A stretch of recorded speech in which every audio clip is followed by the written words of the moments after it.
Hello friends, कैसे हैं? आशा करता हूँ बहुत अच्छे होंगे। और आप लोगों को पता है कि एसएससी जीडी जो 2026 में आप लोगों का एग्जाम जो है टला हुआ था, उसका जो है डेट आ चुका है। अब बहुत कम समय बच चुका है आप लोगों का जो है एग्जाम होने में। तो जो भी मेरे दोस्त एसएससी जीडी का एग्जाम देने जा रहे हैं, तो बिल्कुल इस मॉडल पेपर को जो है तैयार कर लो। क्योंकि देखो, यहाँ पे मैंने जो है एक मॉडल पेपर बनाया है, जिसमें आप लोग के जैसा पेपर आप लोग के एग्जाम हॉल में पूछा जाता है, बिल्कुल वैसे ही हमने यहाँ पे प्रश्नों को रखा हुआ है। तो बिल्कुल 27 अप्रैल को आप देखना कि बिल्कुल ऐसा ही पेपर आएगा। और अगर आप इन प्रश्नों को तैयार कर लेते हो, तो एग्जाम में बेहतर स्कोर करके आओगे, इसकी 100% गारंटी है। एक ही क्लास में आप देखोगे, यहाँ पे मैथ भी रहेगा, रीजनिंग भी रहेगा, जीके भी रहेगा और हिंदी भी रहेगा। अर्थात बिल्कुल एक पेपर, मॉडल पेपर, इसलिए मैंने इसका नाम रखा है। और ये क्लास जब तक चलेगा, जब तक आपका एग्जाम समाप्त नहीं होता है। तो बिल्कुल आप लोगों से रिक्वेस्ट करेंगे कि जो भी मेरे दोस्त इस चैनल को सब्सक्राइब नहीं किए हैं, ठीक है, रीजनिंग सीखो चैनल को सब्सक्राइब कर लो। बिल्कुल फ्री में एसएससी जीडी का जो है तैयारी अब अंतिम के दिनों में कराया जाएगा, बिल्कुल सिलेबस के अकॉर्डिंग। तो चलिएगा, क्लास को स्टार्ट करते हैं। ज्यादा समय नहीं लेंगे आप लोगों के, क्योंकि समय बहुत कम बच चुका है और प्रश्नों को ज्यादा से ज्यादा हम कोशिश करेंगे कि कम समय में पढ़े। तो बिल्कुल सभी लोग क्लास को लाइक करके चैनल को सब्सक्राइब कर लो, क्योंकि ऐसा क्लास यूट्यूब पे कहीं नहीं मिलने वाला है जो एक ही क्लास में आपके पूरे के पूरे ऑल सब्जेक्ट को कोई पढ़ाए, अर्थात एक पेपर को सॉल्व कराए। तो बिल्कुल आपको बहुत बड़ा बेनिफिट होने वाला है इस क्लास से। तो क्लास को शेयर कर दीजिए ताकि सभी लोगों के पास ये क्लास पहुंच सके। पहला प्रश्न आपके सामने कह रहा है, हर्षवर्धन के शासन काल के दौरान कौन सा जो है चीनी यात्री भारत आया था? ये जो है जीके का प्रश्न है, ठीक है। देखना, अब भी जीके के बाद जो है हिंदी भी आएगा, रीजनिंग भी आएगा और मैथ भी आएगा। अर्थात हर एक प्रश्न आपको कराऊंगा जो आपके एग्जाम हॉल में आने वाला है। तो आप एक काम कर सकते हैं कि खुद से अपना जो है टेस्ट भी दे सकते हैं, ताकि आपका जो है यहाँ पे मनोबल जो है कैसा है, कितने प्रश्नों को सही कर रहे हो, ये भी आपको पता चलता रहे, ठीक है। तो हर्षवर्धन के शासनकाल के दौरान चीनी यात्री भारत कौन आया था? आप लोग को याद रखना कि ये आया था जो है आप लोगों का ह्योंगसंग। कौन आया था? ह्योंगसंग। हर्षवर्धन के समय कौन आया था? ह्योंगसंग जो है आपके बिल्कुल राइट उत्तर है। नेक्स्ट प्रश्न आपके सामने है। कर आपका अगला प्रश्न कि भारतीय संविधान का कौन सा अनुच्छेद समान नागरिक संहिता से संबंधित है? भारतीय संविधान का कौन सा अनुच्छेद है जो समान नागरिक संहिता से संबंधित है? क्वेश्चन नंबर 2 पे आ चुके हैं।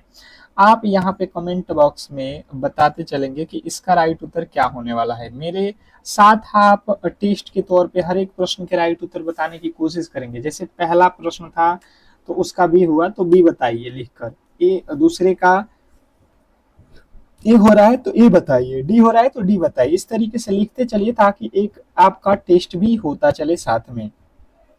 तो भारतीय संविधान का कौन सा अनुच्छेद समान नागरिक संहिता को जो है संबंधित करता है? तो अनुच्छेद 44, ऑप्शन नंबर सी जो है आपके बिल्कुल राइट उत्तर है। नेक्स्ट प्रश्न आपके सामने है, कह रहा है यहाँ पे कि जो है निम्नलिखित में से कौन सी नदी अरब सागर में गिरती है? बहुत ज्यादा महत्वपूर्ण प्रश्न है ये जो आपको करा रहा हूं प्रश्न। ये आप लोग देखना, हाल फिलहाल में जो अभी पैटर्न है एसएससी का, उसके अकॉर्डिंग मैंने ये प्रश्नों को उठाया हुआ है। तो बिल्कुल आपको घबराने की आवश्यकता नहीं है, बहुत बेहतरीन प्रश्न है।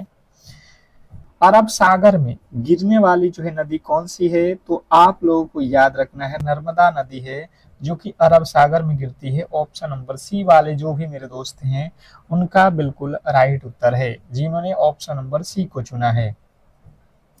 अगला प्रश्न आपके सामने है, चौथा नंबर प्रश्न पे आ चुके हैं कि पेनिसिलिन की खोज किसने की थी? पेनिसिलिन की खोज किसने की थी? आपके ऑप्शन यहाँ पे दिए गए हैं, 4 ठो ऑप्शन दिए गए हैं और चारों में से जो भी आपका राइट उत्तर लग रहा है, बताने की कोशिश करेंगे कि पेनिसिलिन की खोज किसने की थी। तो जो भी मेरे दोस्त बता रहे हैं अलेक्जेंडर फ्लेमिंग, उनके बिल्कुल राइट उत्तर है option number B, Alexander Fleming. Next प्रश्न आपके सामने है, कह रहा है कि भविष्य का ईंधन किसे कहा जाता है? भविष्य का ईंधन किसे कहा जाता है? क्वेश्चन नंबर 5 बहुत ज्यादा महत्वपूर्ण प्रश्न है। बताएंगे कि इस प्रश्न का जो राइट उत्तर है वो क्या होने वाला है।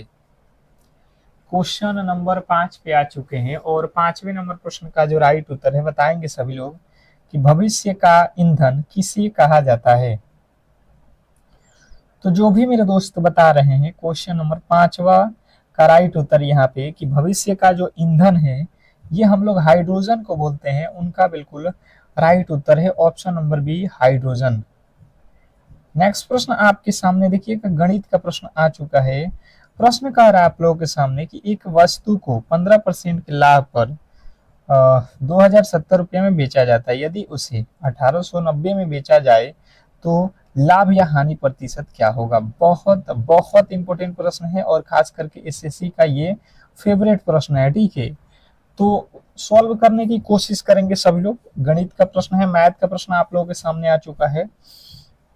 सबसे पहले आपको समझना होगा कि कभी भी आपको ये जो क्रैमल होता है ये 100% होता है। ठीक है, अगर आपको लाभ हुआ है तो आप इसमें प्लस कर दोगे 15% का लाभ, अर्थात इसे बेचे हो 115 में। अगर हानि होगा तो 100 में से आपको माइनस करना पड़ेगा। अब तो आपको क्लियर हो गया। तो हम 100 वाली वस्तु निकालेंगे क्योंकि हमने तो बेचा है यहाँ पे 2070 में और हमें पता नहीं है खरीदे कितना में है, तो 100 में खरीदे हैं और बेचे हैं 115 में।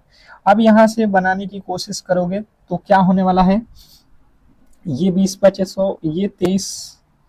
अब 23 के पहाड़े में ये देख लो, 23 के पहाड़े में 9 मर्त में चला जाएगा, अर्थात ये 90 हो जाएगा। 9 दूना 18, अर्थात ये 1800 रुपया इसका जो है क्या है क्रयमूल्य। क्रयमूल्य कितना हमें पता चल गया 1800। ठीक है, और इसे अगर बेच रहे हैं 1890 रुपये में तो हमें क्या हो जाएगा, यहाँ से हमें क्या हो जाएगा भाई साहब, प्रॉफिट हो जाएगा। कितने रुपए का हो जाएगा, 90 रुपया का प्रॉफिट होगा। पर इसने कहा कि भाई साहब परसेंटेज में बताओ, तो परसेंटेज निकालना है तो आप क्या करोगे, 90 बट्टा कितने का है, तो 1800 खरीदे हैं जितना में उतने पे ही परसेंटेज लगता है। बट गुणे 2 से 2 कट जाएगा, 18 पचे 90, अर्थात 5% का लाभ हो जाएगा, जो कि ऑप्शन नंबर ए में दिया गया है। ऑप्शन नंबर ए अगर आपने बताया है तो बिल्कुल राइट उत्तर है। बहुत बेहतरीन प्रश्न था। नेक्स्ट प्रश्न आपके सामने है, कर आपका अगला प्रश्न समझिएगा। यहाँ पे ए और बी एक काम को क्रमशः 12 और 18 दिनों में कर सकते हैं। यदि वे एक साथ 4 दिन तक करें तो काम का कितना हिस्सा भाग शेष बचेगा? सवाल को पूरा पढ़ना पड़ेगा। अगर एसएससी जीडी के सवाल को अगर आप हल्के में लेते हो तो बिल्कुल आपको फंसा देगा। अंत तक अगर नहीं पढ़ेंगे तो सवाल में हाँ या ना आप फंस जाओगे। कह रहा है यहाँ पे कि एक व्यक्ति ए है जो किसी काम को 12 दिनों में कर रहा है, ठीक है जी, और एक व्यक्ति बी है जो किसी काम को 15 दिनों में कर रहा है, मतलब उसी काम को एक जो है 12 दिन में कर रहा है, बी जो है 18 दिन में। हम टोटल वर्क निकालेंगे तो 12 और 18 का एलसीएम ले लेंगे, अर्थात हो जाएगा 36। अब 12 के पहाड़े में 36, 12 से भाग दे देंगे 36 में, कितना हो जाएगा 12 तिया 36, और 18 से भाग देंगे 18 दूना 36, अर्थात हम यहाँ पे देख रहे हैं कि ए और बी, ए जो है एक दिन में 3 काम करता है, बी जो है एक दिन में 2 काम करता है, अर्थात 2 और 3 5। एक दिन में ए और बी मिलकर टोटल काम करेंगे 5। इसने कहा है कि 4 दिन तक काम किए हैं। ए और बी मिलकर कितने दिन काम किए हैं, 4 दिन, तो 4 और 5 गुणा कर लो, 4 5 20 काम तो उसने कर दिया है। इसने कहा है कि तो काम का कितना हिस्सा भाग शेष बचा है। टोटल काम हमने निकाला हुआ है, देखिए कितना है टोटल काम 36, तो 36 में से 20 घटा दो, आपको पता चल जाएगा कि टोटल काम में से कितना काम बचा हुआ है 16। पर इसने कहा है कि इसका हिस्सा बताओ, तो ये जो है 16 और शेष हिस्सा लगाना है, तो टोटल काम है कितना 36, तो 36 बटा 16 कट जाएगा, 4 के पहाड़ा में 4 चौका 16, 4 9 36, 4 बटा 9, 4 बटा 9 हिस्सा बचा हुआ है। हमसे बचा हुआ पूछा था, शेष कितना काम बचा हुआ है, तो काम 16 बच रहा है, कितना में से 36 में, तो 16 बटा 36 जो है आपका काट दीजिएगा तो राइट उत्तर मिल जाएगा। अगला प्रश्न आपके सामने है, वह छोटी से छोटी संख्या ज्ञात कीजिए जिसे 15, 18, 20 और 54 को भाग देने पर प्रत्येक स्थिति में 4 शेष बचे। बहुत ज्यादा महत्वपूर्ण प्रश्न ये भी है, सोल्व करने की कोशिश करेंगे। जो मेरे दोस्त इस क्लास को देख रहे हैं, प्रश्नों को जितना आप खुद से सॉल्व करोगे उतना ही बेहतर स्कोर करोगे एग्जाम हॉल में, ठीक है। तो ये आपको ध्यान देना है कि आपको बेहतर करना है, तो कहीं ना कहीं आप जो है हर एक प्रश्न को खुद से सॉल्व करने की कोशिश करें। जैसे हमारे पास दिया गया है 12 एक संख्या है, एक 15 है और एक 20 है और एक 54 है, ठीक है। कितना है? 54 है। तो यहाँ पे कह रहा है कि इससे भाग देने पर प्रत्येक स्थिति में 4 शेष बचे। छोटी से छोटी संख्या जब भी आपकी जिंदगी में कभी भी आ जाए तो आप इसका एलसीएम ले लेना। अगर 4 से भाग दोगे, 4 तिये 12, ये तो नहीं कटेगा, 4 पचे 20 और ये 4 के पहाड़े में कट जाएगा, नहीं कटेगा ये भी, तो इसको भी उतार दो। फिर कटेगा 3 के पहाड़े में, कितना? 3 एकम में 3, 3 पचे 15, ये 5 तो नहीं कटेगा। 3 के पहाड़े में ये कितना वर्थ में कटेगा? 3 एकम में 3, 3 8 है 24। फिर कट जाएगा कि इसके पहाड़े में 5 के, ये हो जाएगा 18 का 18 ही रह जाएगा, यही हो जाएगा। अब यहाँ पे आप देख लो कितना हो जाएगा, 4 तिहाई 12, 12 पचे 60, 60 में 18 से गुणा करोगे तो 18 छके 108 हो रहा है। अर्थात हम लोग यहाँ पे अलग से गलत किए हैं काजी कहीं पे। 12, 15, 20, 54 यही तो है ना। इसको सबसे पहले 2 से काटो, 6 हो जाएगा, ये तो नहीं कटेगा, 10 हो जाएगा, ये हो जाएगा आपका 27 दूना 54। फिर काटो 3 से, 3 दूना 6, 3 पचे 15, ये 10 नहीं कटेगा, 3 तरीका 9। अब काटो किससे? अब काट लो इसको 2 से, 1, 5 नहीं कटेगा, ये 5 कट जाएगा, ये 9। फिर 5 से काट लो, यही गलती हुआ था, 1 1 1 और 9, 3 दूना 6, 6 दूना 12, 12 पचे 60, 60 में 9 से गुणा करो, 60 में 9 से, 9 छक्का 54, 500 कितना आ गया? 40। एलसीएम कितना आया? 540। 540 वह संख्या जिससे इसमें सभी अंकों से भाग लगने वाली ये संख्या, पर हमें 4 से करना है तो इसमें 4 जोड़ दो, तो ये हो जाएगा 40 4 44। ऑप्शन नंबर बी बिल्कुल सिंपल था। आप थोड़े से लॉजिकली यहाँ पे सॉल्व करते तो आसानी से सॉल्व हो जाता। अगला प्रश्न आपके सामने है, दिए गए विकल्पों में से विलोम शब्द चुने। जो दिया गया विकल्प है इसमें हमें विलोम शब्द चुनना है। विषम, अर्थात ये जो है रीजनिंग का प्रश्न है, 4 ऑप्शन दिया गया है जिसमें से 3 एक जैसे हैं और एक जो है अलग है। जो अलग है वही हमारा क्या है कि राइट उत्तर है, वही जो है हमारा क्या है? राइट उत्तर है। अब देखिएगा, सॉल्व करने की कोशिश करेंगे। चश्मा है, धूप का चश्मा है, संपर्क लेंस है और दूरबीन है। यहाँ पे अलग क्या है? तो देखिए, दूरबीन जो होता है, दूरबीन बिल्कुल अलग है। दूरबीन से क्या होता है कि हम दूर की वस्तुओं को देखने में यूज करते हैं, जबकि चश्मा, धूप का चश्मा और संपर्क लेंस ये सभी एक जैसे हैं। चश्मे के जो है पार्ट है, चश्मे में यूज किया जाता है, लेंस है। अगला प्रश्न आपके सामने है, कह रहा है कि यदि रैन को जो है ये लिखा जाता है और मोर को ये लिखा जाता है तो रीमैन को क्या लिखा जाएगा? बहुत ज्यादा महत्वपूर्ण प्रश्न है ये रीजनिंग का और 100% पूछा जाने वाला ये प्रश्न है। सॉल्व करने की कोशिश करेंगे, सॉल्व करेंगे सभी लोग। क्वेश्चन नंबर 10, 10वें नंबर प्रश्न के राइट उत्तर क्या होने वाला है? और अगर आपको क्लास डेली करना है तो ये जो है आप लोगों से रिक्वेस्ट करूंगा कि चैनल को सब्सक्राइब करके रख लो, क्योंकि ये क्लास आपको अब डेली देखने को मिलेगा इसी चैनल पे सुबह और शाम। क्योंकि समय बहुत कम बच चुका है तो हम एक एक दिन में 2-2 मॉडल सेट को करेंगे, ताकि आपका जो अंतिम में जो रिवीजन है, जो आपके जो छूटे हुए क्वेश्चन है उसको एक बार रिवीजन कर लो, ताकि एग्जाम में बेहतर कर सको। देखिए, अगर आप समझोगे तो यहाँ से हम आर का कोड देखेंगे 8, ए का कोड $, आई का कोड %, एन का कोड 6, उसी प्रकार एम का 7, ओ का हैच, आर का 8 और ई का @ ये तो आपको क्लियर यहाँ पे याद रखना है। वही जो है काम करना है, हम जो है यहाँ पे आर का कोड निकाले हैं, यहाँ से कितना 8, तो 8 रखेंगे। ई का कोड कितना है? ई का कोड यहाँ से देखो @ तो @ होगा 8 @ होना चाहिए। फिर एम का कोड यहाँ पे कहाँ दिया है? यहाँ पे देखो 7 दिया है, 7 रखो। फिर ए का कोड कहाँ से निकलेगा? यहाँ पे आ जाओ, कितना है $, ठीक है जी। उसके बाद से आ जाओ आई, आई का कोड यहाँ से निकालो कितना है परसेंटेज। यहाँ पे देखो परसेंटेज नहीं दिया है, एच दिया है, तो गलती हो गया, अर्थात ऑप्शन नंबर ए। आपको गलती वाले छांटते चलोगे तो सही वाले उत्तर बिल्कुल आपके सामने आके खड़े हो जाएंगे, ठीक है। गलती की गुंजाइश किसी भी एंगल से नहीं होना चाहिए। अगला प्रश्न आपके सामने है, दिए गए श्रृंखला को पूरा करें। जो दिया गया श्रृंखला इसको क्या करना है, आपको पूरा करना है। जैसे कह रहा है कि 4 9 19 39 79, अगला पद क्या, क्वेश्चन नंबर 11। ज्यादा हार्ड नहीं है, थोड़े से आपको लॉजिकली इस प्रश्न को सोचना है, बिल्कुल आप आसानी से इस प्रश्न को सॉल्व कर सकते हैं। सॉल्व करने की कोशिश करिए, बिल्कुल बहुत अच्छा, बहुत बेहतरीन। जैसे 4 से 9 पे गए हैं तो 5 जोड़ा गया होगा, 9 से 19 पे 10 जोड़ा गया होगा, 19 से 39 पे 40 जोड़ा गया होगा, 39 से 79 पे कितना जोड़ा गया होगा, यहाँ पे भाई साहब 20 जोड़ा है ना, और यहाँ पे 40 जोड़ा है। 19 में 20 जोड़ेंगे 39। अब देखो 5 में 2 से गुणा करोगे 10, 10 में 2 से गुणा करोगे 20, 20 में 2 से गुणा करोगे 40, 40 में 10 से गुणा करोगे कितना हो जाएगा 80, अर्थात 80 यहाँ पे जोड़ लो, 80 जोड़ लो, तो ये हो जाएगा 9 9 8 15, 159। आपके ऑप्शन नंबर सी बिल्कुल सिंपल था, थोड़े से आप लोगों को ध्यान पूर्वक इस प्रश्न को सॉल्व करना था। अगला प्रश्न आपके सामने है, अंधे की लाठी मुहावरे का सही अर्थ क्या है। देखिए अब हिंदी के प्रश्न आ चुके हैं, हिंदी के प्रश्न आ चुके हैं, आप लोगों को सॉल्व करेंगे फटाफट से।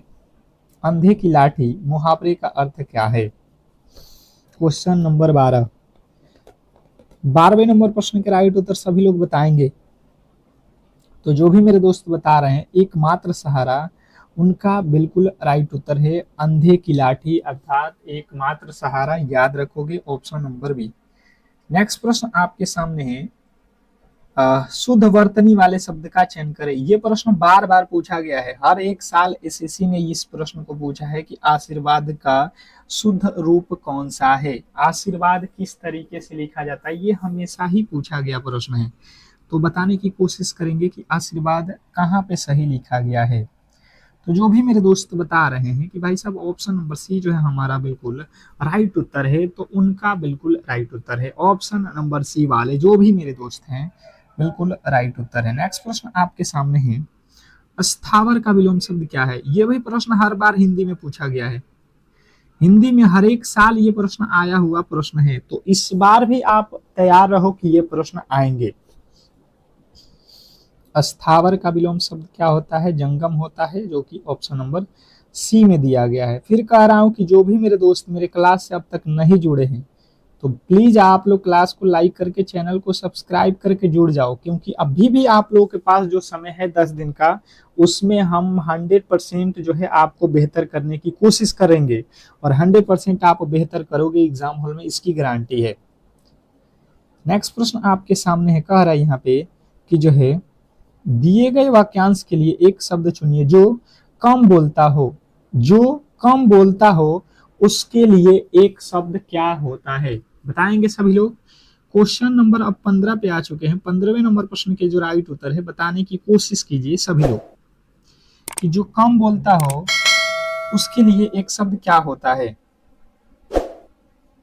तो जो भी मेरे दोस्त बोल रहे हैं कि जो कम बोलता है उसको बोलते हैं मितभाषी, उनके बिल्कुल राइट उत्तर है कि जो कम बोलता है उसको बोला जाता है मितभाषी। ऑप्शन नंबर ए आपका बिल्कुल राइट उत्तर है। नेक्स्ट प्रश्न आपके सामने है, देखिएगा, कह रहा है यहाँ पे क्वेश्चन नंबर आपके सामने 16 कि लोदी वंश का अंतिम शासक कौन था। लोदी वंश का अंतिम शासक कौन था, क्वेश्चन नंबर 16, बहुत ज्यादा इंपॉर्टेंट प्रश्न है, सोल्व करने की कोशिश करेंगे।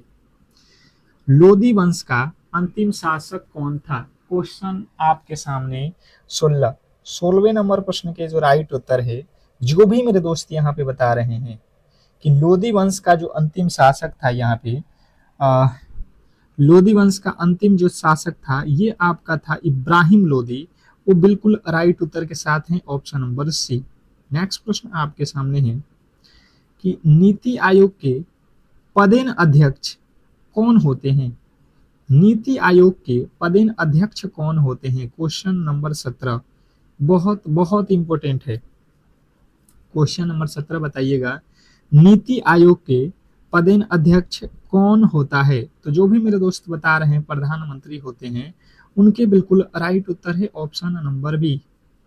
नेक्स्ट प्रश्न आपके सामने है, विश्व मानव अधिकार दिवस कब मनाया जाता है? विश्व मानव अधिकार दिवस कब मनाया जाता है? Question number 18। 18वें नंबर प्रश्न के जो राइट उत्तर है बताने की कोशिश करेंगे सभी लोग। क्वेश्चन नंबर 18 पे आ चुके हैं। 18वें नंबर प्रश्न के राइट उत्तर बताने की कोशिश कीजिए सभी लोग। विश्व मानव अधिकार दिवस कब मनाया जाता है? तो जो भी मेरे दोस्त बता रहे हैं यहाँ पे 18वें नंबर प्रश्न के राइट उत्तर हो जाएगा 10 दिसंबर। ऑप्शन नंबर सी जो है आपका बिल्कुल राइट उत्तर है। जिन्होंने ऑप्शन नंबर सी को चुना है बिल्कुल राइट उत्तर है। नेक्स्ट प्रश्न आपके सामने है, कह रहा आपका अगला प्रश्न कि किस विटामिन की कमी के कारण स्कर्विक रोग होती है? Question number 19। 19वें नंबर प्रश्न के राइट उत्तर अब आप लोग बताइएगा। कह रहा है यहाँ पे कि किस विटामिन की कमी से, किस विटामिन के कारण स्कर्विक रोग होता है? आपके यहाँ पे 4 ऑप्शन दिए गए हैं, चारों में से जो भी राइट उत्तर लग रहा है आप कमेंट बॉक्स में जितना ही बेहतर तरीके से एग्जाम में देते हो टेस्ट, उस तरीके से आप यहाँ पे देने की कोशिश करोगे। तो जो भी मेरे दोस्त बता रहे हैं विटामिन सी, उनके बिल्कुल राइट उत्तर है। नेक्स्ट प्रश्न आपके सामने देखिएगा, गणित का प्रश्न है, यदि किसी संख्या का 40% 120 के बराबर है तो उस संख्या का 60% क्या होगा? ये बिल्कुल सिंपल प्रश्न है पर थोड़े से आपको ध्यान देना है। अब बताइएगा तो ये भी प्रश्न आपके लिए कठिन बन सकता है। प्रश्न में बोला क्या है कि कोई संख्या है, हमें पता नहीं है, हम मान लेते हैं x, उसका क्या करो 40% निकालो, अर्थात 40/100, यही तो होता है, बराबर। इसने कहा है 120 के बराबर है तो 120 लिख दो। अब यहां से क्या करो, आप काट दो, ये 40 से कट जाएगा, 40 तिया 120, अर्थात ये तिरछा तिरछी गुणा हो जाएगा तो यह संख्या आ जाएगा, x का वैल्यू आ जाएगा x बराबर कितना 300। पर 300 हमारा उत्तर नहीं है, इसने कहा है कि भाई साहब 60% वैल्यू निकालो। वो जो संख्या है तो संख्या तो 300 है, इसका 60% अर्थात 60/100, ये 2 जीरो से 2 जीरो काट दो, 18 अर्थात 180 जो है हमारा बिल्कुल राइट उत्तर है, ऑप्शन नंबर बी। जिन्होंने बी को चुना उनका क्लियर राइट उत्तर है, जिन्होंने भी बी को चुना है उनका बिल्कुल राइट उत्तर है।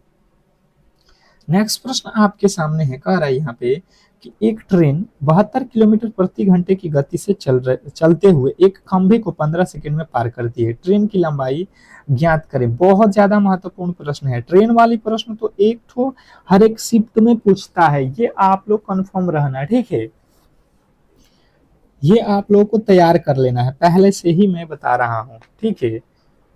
चलिएगा अब समझ लेते हैं यहाँ पे हुआ क्या। अगर आपके पास खंबा है और कोई ट्रेन यहाँ पे पार करेगी, अर्थात ट्रेन किसको पार करेगी, अपने खुद की दूरी को पार करेगी तो खंबे को पार हो जाएगी, ये तो क्लियर है। ये खंबा को पार करना अर्थात ट्रेन अपने खुद की दूरी को पार करेगी। तो हम जो है यहाँ पे देख रहे हैं ट्रेन की चाल 72 किलोमीटर पर घंटा है और समय जो है सेकेंड में दिया गया है, और यहाँ पे जो है चाल घंटा में दिया गया, अर्थात इसको हमें बराबर करना पड़ेगा। सबसे पहले यहाँ पे आपको चाल बराबर स्पीड बराबर क्या होता है, तो दूरी बटा समय होता है, यही तो फॉर्मूला होता है। आप यहाँ पे स्पीड देख लो कितना का है 72 किलोमीटर पर घंटा, तो यहाँ पे 5/18 से गुणा कर दो ताकि ये मीटर पर सेकेंड में आ जाए। और यहाँ पे डिस्टेंस हमें पता नहीं है कि कितनी दूरी है, ट्रेन कितना लंबा है, यही तो निकालना है लंबाई, अर्थात लंबाई ट्रेन को मान लेते हैं x, ट्रेन की लंबाई कितना है x, और समय कितना लिखा लगा है 15 मिनट, 15 मिनट लग जाएगा, टोटल दूरी हो जाएगा ट्रेन का x/15, ये 18 18 चौका 72, 4 पचे 20, और देखो इससे गुणा हो जाएगा तिरछा तिरछी तो 20 गुणे 15 और बराबर इधर बचेगा x, 15 गुणे 20 कितना हो जाएगा 15 दूना 30 और एक जीरो लगा दो। 300 मीटर जो है लंबा ट्रेन है, ऑप्शन नंबर जो कि आपके बी में दिया गया है, तो बी जो है आपके बिल्कुल राइट उत्तर है। नेक्स्ट प्रश्न आपके सामने है, कह रहा है यहाँ पे कि जो है 5000 पर 10% वार्षिक ब्याज की दर से 2 वर्षों का चक्रवृद्धि ब्याज क्या होगा। बहुत बहुत इंपॉर्टेंट प्रश्न है चक्रवृद्धि ब्याज, खास करके ये टॉपिक तो आपके एग्जाम हॉल वाला बार बार पूछ रहा है, ठीक है, हर एक शिफ्ट में पूछता है, और पिछले साल तो दो दो प्रश्न दिया था चक्रवृद्धि ब्याज से। तो यहाँ पे कहीं ना कहीं आपको चक्रवृद्धि ब्याज के प्रश्नों को बेहतर तरीके से सोल्व कर लो, समझने की कोशिश करोगे। यहाँ पे फ्रैक्शन मेथड लगा दो। 10% का फ्रैक्शन क्या होता है? 1/10। अर्थात अगर आपसे कोई कहेगा कि आपके पास 10 रुपया है तो इस पे एक ब्याज लग जाएगा, अगला साल 11 रुपया हो जाएगा। अगर 10 रुपया है तो अगले साल 11 हो जाएगा, अर्थात 10 में 10 से गुणा करेंगे, ये 100 रुपया लिख लो, और ये हो जाएगा 121। अर्थात अगर 2 साल, यहाँ पे 2 वर्ष लिखा है, इसी बार इसलिए हमने 2 बार लिखा है। तो 100 वाला जो सामान है ये 121 रुपया, अगर किसी को आप 100 रुपया दोगे तो 2 वर्ष बाद में वो 121 रुपया आपको देगा। अर्थात ब्याज कितना दिया? 100 रुपया आपने दिया था और वो 121 दे रहा है, अर्थात ब्याज जो है आपको 21% दे रहा है। अर्थात 5,000 जो रुपया है उसका 21% निकाल देना है हमें, बिल्कुल आसान है। 5,000 रुपया है और इसका 21% हमें निकालना है, तो 21/100 कर लो, ये 2 जीरो से 2 जीरो कर दो, 21 × 105, 21 × 105 आपका बिल्कुल राइट उत्तर है ऑप्शन नंबर बी। जिन्होंने बी को चुना है, जिन्होंने भी बी को चुना है उनके बिल्कुल राइट उत्तर है। नेक्स्ट प्रश्न आपके सामने है, कह रहा है यहाँ पे कि जो है दो संख्याओं का अनुपात 3:5 है और उनका लघुत्तम समापवर्तक यहाँ पे 120 है, तो वे संख्याएं क्या हैं? क्वेश्चन आपके सामने है, क्वेश्चन नंबर 23। 23वें नंबर प्रश्न के जो राइट उत्तर है बताने की कोशिश करेंगे सभी लोग। क्वेश्चन नंबर 23, सबसे पहले आपको करना क्या है कि दोनों संख्याओं को आपको अनुपात में दिया गया है, तो मान लो कि एक संख्या है 3x और एक संख्या है 5x, इनका लघुत्तम समापवर्तक, अर्थात इन दोनों का लसाअ हम निकालेंगे तो 3×5 = 15x हो जाएगा। इनका जब लसाअ निकाले तो 15x हो रहा है, ये करा नहीं भाई साहब, एलसीएम तो 120 है तो 120 लिख दिए। यहाँ से काटेंगे तो x का वैल्यू 15, 8 है 120, अर्थात x का वैल्यू हमें पता चल गया 8। उसने कहा संख्याएं कितनी है, तो पहली संख्या कितना है 3, 3 8 है 24, 3 8 है 24, पहला संख्या 24 और 8 बचे 40, 24 40 जो है हमारा बिल्कुल राइट उत्तर है, इसमें कहीं से किसी भी तरीके के डाउट नहीं होना चाहिए। नेक्स्ट प्रश्न आपके सामने है, कह रहा है कि जिस प्रकार किताब का संबंध लेखक से है उसी प्रकार मूर्ति का संबंध किससे है? कह रहा है कि जिस प्रकार किताब का संबंध जो है लेखक से है, तो किताब कौन लिखता है? लेखक लिखता है। उसी प्रकार मूर्ति को कौन बनाता है? किताब को कौन बनाता है? लेखक। तो मूर्ति को कौन बनाता है? ये यहाँ पे आपको थोड़ा सा दिमाग जो है खर्च करना था। मूर्तिकार बिल्कुल सिंपल है, एनालॉजी का प्रश्न है, ये एनालॉजी थोड़ा सा सिंपल ही होता है, अगर आपको पता है तो इजी है, नहीं पता है तो ये बहुत भारी हो जाएगा, क्योंकि ये जीके टाइप का प्रश्न हो जाता है। एक महिला की ओर इशारा करते हुए एक व्यक्ति ने कहा, अर्थात वो व्यक्ति आप खुद पे ले लो कि आप व्यक्ति वो हो और आप एक महिला के बारे में कह रहे हो कि वह मेरे पिता की इकलौती संतान की पत्नी है। वह मेरे, ये जो महिला है कह रहा है कि वह मेरे पिता, या अर्थात इसके कोई पिता हैं, इस पुरुष के कोई पिता हैं, पिता के इकलौते संतान, अर्थात इकलौता संतान ये खुद है, इसके पिता के इकलौता संतान होगा, अर्थात यही तो होगा इकलौता संतान की पत्नी है, अर्थात पत्नी है, अर्थात इसी की पत्नी है। तो महिला का उस व्यक्ति से ये व्यक्ति की महिला कौन है? तो आप कहिएगा भाई साहब पत्नी है, इसमें कहीं से आपको गलती करने की आवश्यकता नहीं है। नेक्स्ट प्रश्न आपके सामने है, दिए गए विकल्पों में से विलुप्त संख्या को पहचानना है। 8, 27, 64 और 125, तो अगला पद क्या? आप बिल्कुल समझोगे कि यहाँ पे दिया गया है 8 अर्थात 2 का क्यूब, 27 अर्थात 3 का क्यूब और 64 अर्थात 4 का क्यूब, 125 अर्थात 5 का क्यूब। तो 2, 3, 4 और 4 के बाद 5, तो 5 के बाद 6 का क्यूब कर दो, 216 जो है हमारा बिल्कुल राइट उत्तर हो जाएगा, 216 ऑप्शन नंबर ए वाला। नेक्स्ट प्रश्न आपके सामने है, कह रहा है कि पर्वत का पर्यायवाची शब्द निम्नलिखित में से कौन सा है? पूछा गया है कि पर्वत का पर्यायवाची शब्द निम्नलिखित में से कौन सा है, बताइएगा। पर्वत का पर्यायवाची शब्द कौन होने वाला है? तो पर्वत को अंबर बोला जाता है? बिल्कुल नहीं बोला जाता है। जलद बोला जाता है? पावद बोला जाता है? बिल्कुल नहीं। शैल बोला जाता है। पर्वत को क्या बोला जाता है? शैल। ऑप्शन नंबर बी जो है हमारा बिल्कुल राइट उत्तर है। नेक्स्ट प्रश्न आपके सामने है, जो पहले कभी न हुआ हो, वाक्यांश के लिए एक शब्द क्या होगा? जो पहले कभी न हुआ हो, वाक्यांश के लिए एक शब्द क्या होने वाला है? Question number 30। 30वें नंबर प्रश्न के राइट उत्तर बताएंगे सभी लोग। क्वेश्चन नंबर 30 पे आ चुके हैं, सॉरी 28 पे आ चुके हैं कि जो पहले कभी न हुआ हो। वाक्यांश के लिए एक शब्द जो है आप लोग को याद रखना है, अभूतपूर्व। अभूतपूर्व अर्थात जो पहले कभी न हुआ हो। नेक्स्ट प्रश्न आपके सामने है कि निम्नलिखित में से कौन सा शब्द शुद्ध है। निम्नलिखित में से कौन सा शब्द जो है शुद्ध है। शुद्ध वर्तनी जो है हमें पहचाननी है कि कवित्री कौन सा सही लिखा गया है। 4 ऑप्शन दिए गए हैं और चारों में से कवित्री कहाँ पे सही लिखा गया है ये आप लोगों को बताना है, बताने की कोशिश करेंगे। क्वेश्चन नंबर 29वें नंबर प्रश्न में अगर आपको दिखाई दे रहा है ऑप्शन नंबर सी, तो यही जो है राइट उत्तर है, कवित्री जो लिखा गया है बिल्कुल सही है ऑप्शन नंबर सी। जिन्होंने सी को चुना है उनके बिल्कुल राइट उत्तर है। अगला प्रश्न आपके सामने है 30वां नंबर प्रश्न कि हाथ मलना मुहावरे का सही अर्थ क्या है। हाथ मलना मुहावरे का सही अर्थ जो है आप लोगों से पूछा जा रहा है, बताने की कोशिश करेंगे। आपके ऑप्शन आपके सामने है, हाथ साफ करना, पछताना, व्यायाम करना, सर्दी लगना। क्या होने वाला है। तो देखिए हाथ मलना अर्थात पछताना, पछताना बिल्कुल राइट उत्तर है ऑप्शन नंबर बी। तो इस तरीके से जो है आज के इस पहले मॉडल पेपर को हम लोग यहीं पे समाप्त करेंगे और आप लोगों से रिक्वेस्ट करेंगे कि जो भी मेरे दोस्त एग्जाम हॉल में जा रहे हैं तो ये अंतिम के दिनों में जो क्लास हम करा रहे हैं बिल्कुल इसे स्किप मत करिए, भूलिए मत। आप चैनल को सब्सक्राइब करके रखोगे तो हर एक क्लास की नोटिफिकेशन जाएगी। मिलते हैं नेक्स्ट क्लास में, तब तक के लिए धन्यवाद।